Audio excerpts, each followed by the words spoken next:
Umayya মসজিদ, যা দামেস্ক মসজিদ নামেও পরিচিত, বিশ্বের প্রাচীনতম এবং সবচেয়ে গুরুত্বপূর্ণ ইসলামিক স্থাপনাগুলোর একটি। এটি সিরিয়ার রাজধানী দামেস্কে অবস্থিত এবং ইসলামের ইতিহাস ও ঐতিহ্যের এক অমূল্য নিদর্শন হিসেবে বিবেচিত। বিশ্বাস করা হয় যে কিয়ামতের আগে হযরত ঈসা আলাইহিস সালাম এই মসজিদেই ফিরে আসবেন।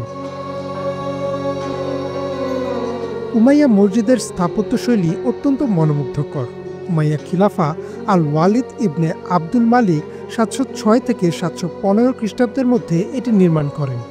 মসজিদের প্রধান বৈশিষ্ট্যগুলোর মধ্যে ৩টি উঁচু মিনার, বিশাল উঠান ও সমৃদ্ধ ইসলামিক কারুকাজ উল্লেখযোগ্য।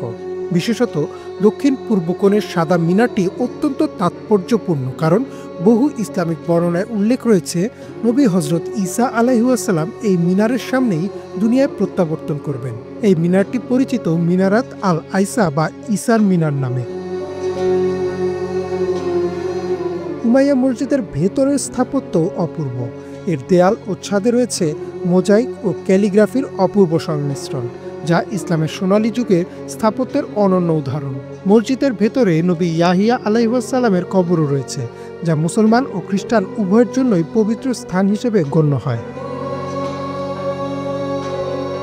ইতিহাসের ধারাবাহিকতায় এই মসজিদ বিভিন্ন যুদ্ধ, ভূমিকম্প ও সংস্কার কাজের মধ্য দিয়ে পরিবর্তিত হয়েছে। ক্রুসেডরা দামেস্ক দখলের চেষ্টা করলেও এই মসজিদ ইসলামী সংস্কৃতি ও ঐতিহ্যের ধারক হিসেবে টিকে আছে।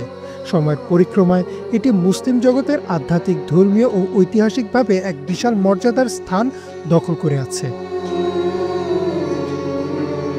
মহানবী হযরত মুহাম্মদ সাল্লাল্লাহু আলাইহি ওয়াসাল্লামের বেশ কিছু হাদিস মতে কিয়ামতের আগে ঈসা আলাইহিস সালাম দাজ্জালকে পরাজিত করতে পৃথিবীতে ফিরে আসবেন এবং তিনি দামেস্কের এই উমাইয়া মসজিদের সাদা মিনার থেকে অবতরণ করবেন। এই বিশ্বাসের কারণে মসজিদটি শুধু সিরিয়ায় নয়, পুরো মুসলিম বিশ্বের জন্য এক গুরুত্বপূর্ণ ধর্মীয় প্রতীক হয়ে দাঁড়িয়েছে।